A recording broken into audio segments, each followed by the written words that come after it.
د معراج والا واقعه چې چا بیان کړې ده او د دنیا ته رسېدلې ده جنا دا خو بیا داسې که نه پیغمبر علیه السلام خو بیا داسې وشو دا پوښتنه نه کوي چې اوس دا څه شی دي دا شوی هم ده که نه ده شوی یاره چې قرآن کې راغلی قرآن کې کوم آیت راغلی سبحان الذي اسرى بعبده ليلا من المسجد الحرام الى المسجد الاقصى کوم وخت چې دا آیت نازلېده 1400 کاله مخکې ته یې وښیه چې هغه ټایم کې مسجد اقصی جوړ و مسجد اقصی و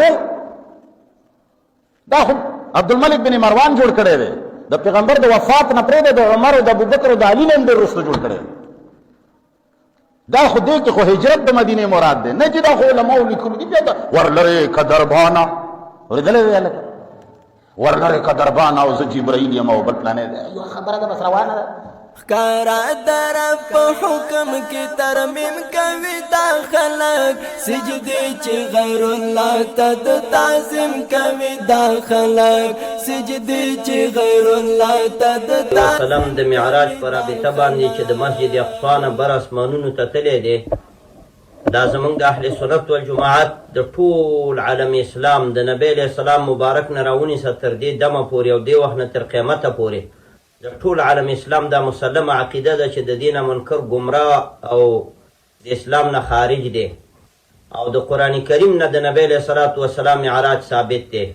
د سورت بنی اسرائیل یا د سورت اسراء اول آیات نه تر مسجد حرام نه مسجد اقصی پورې ثابت دی او د قرآن کریم د نورو مواضعو نه د مسجد اقصی نه اسمانونو ته بره تک د قرآن کریم نه ثابت او مسلمه عقیده ده چې د دې عقیدې نه منکر خارج دی د اسلام نه د دغه منیر شاکر په باره کې ما ته چا وویله چې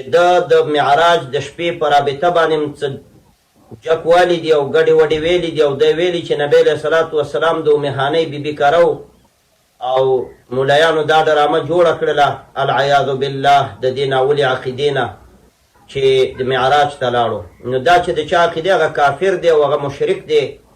او هغه ګمراه دی او د اسلام نه خارج دی قرآن کریم د نبی علیه الصلاة والسلام د اسمانونو سفر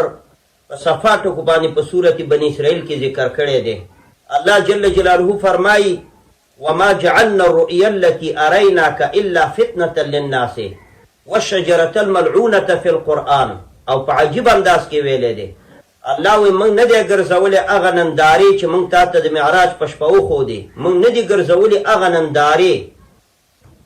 الرؤيا التي أريناك چې موږ تا ته وښودې الا فتنة للناس مگر دام دې دپاره چې خلک په امتحان کې واچو چې څوک یې مني که څوک یې نه مني الرؤیا نه مراد خوبونه نه دي ځکه خوب چې دی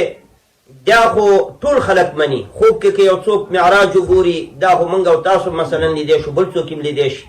الله چې وایي چې دا مې امتحان او ازمایښت کړی په خلکو چې رسول الله وایي چې زه بر اسمانونو ته لاړم څوک وایي چې بالکل لاړې لکه ابوبکر صدیق بعضې وایي چې نه نشي تللی لکه ابو جهل نو ګورئ د آیت پوره مطلب باندې ځان پوهې کوي تاسو ته به دا ثابته شي چې د قرآن کریم نه ثابته او مسلمه عقیده ده وما جعلنا الرؤيا التي أريناك إلا فتنة للناس او موږ نه دي ګرځولي هغه نندارې چې موږ تا ته وښودلې په اسمانونو کې مګر د امتحان دپاره مو ګرځولې چې خلکو دپاره یې وزمایښ وکړو چې څوک یې مني که څوک یې نه مني چې څوک د الله په قدرت عقیده نه لري نو هغه وایي چې نبی اسلام اسمان ته څنګه لاړو داسې مشرک او بدعقیده انسان وایي لکه ابو جهل والشجرة الملعونة في القرآن او دارنګې هغه ونه چې کومې باندې لعنت ویلی شوی په قرآن کې دام فتنة للناس د دا عطف دی په ما قبل باندې الرؤیا باندې یعنی مطلب د دې آیات دا دی چې دو شیونو باندې زه د خپل بندگان آزمایم یو په هغه تماشو او نندارو چې ما په تا باندې په ورځ په شپه د معراج باندې وکړي دا فتنة للناس امتحان شو دپاره د خلکو ځینې منونکي شو ځینې نامنونکي شو په دې وخت کې ځینې منونکي شو مسلمانان اهل سنت والجماعت ځینې نامنونکي شو لکه قادیانین او پرویزین او دغه رزیل چې دا اوس را پیدا شوی دی او وشجرة الملعونة فی القرآن همدارنګې الله وایي ما امتحان ګرځولې د هغه ونه چې لعنت ویلی شوی په قرآن کې دا کومه ونه ده دې نه مراد هغه ونه د زقوم ده هغه هم د خلکو دپاره یو امتحان شو څنګه امتحان شو هغې نه هم د مکې مشرکینو انکار وکړو یو یې د معراج د نبی علیه السلام نه انکار وکړو چې انسان اسمانونو ته څنګه په یو شپه کې لاړ شي او د هغه ونې د زقوم نه هم انکار وکړو هغه دا چې الله په قرآن کریم کې کله وفرمیل چې ان شجرة الزقوم طعام الاثیم كالمهل يغلي في البطون كغلي الحميم او انها شجرة تخرج في اصل الجحيم دا یوه ونه ده چې راوځي به په منځ د جهنم کې. الله وایي د زقوم یوه ونه ده چې د جهنم منځ کې به راوځي. نو مؤمنانو وویل چې الله په دې قادر دی چې د جهنم په منځ کې ونه راشنه کړي. مشرکانو د مکې وویل وی خندل دا چېرته کېدی چې د دوزخ منځ کې څه ونه راشنه کېږي؟ اور په منځ کې چېرته ونه راشنه کېږي؟ ونه خو نبات دی او اور خو نبات سوځوي. نو وی نه منله او مؤمنان ومنله. نو الله وی دا فتنة للناس، دا امتحان. نو دا د معراج شپه او نندارې چې نبی علیه السلام باندې الله وکړي او دغه د زقوم ونه چې د جهنم په منځ کې به راشنه کېږي او څوک یې مني څوک یې نه مني، فتنه امتحان ته امتحان دی له وایي څوک پکې کامیاب شي څوک پکې ناکام شي. نو مکمل آیات داسې دی وما جعلنا الرؤیا التي اریناک الا فتنة للناس. منګ هغه نندارې چې تا ته وښودې په شپه د معراج دا بل مقصد دپاره نه و کړی مګر دا چې خلک وازمایو چې څوک یې مني که څوک یې نه مني. او وشجرة الملعونة فی القرآن، هغه ونه چې ملعونه واقع شوې په قرآن کې دا امتحان شو د خلکو دپاره. ونخوفهم من دا خلک یرو د عذابونو نه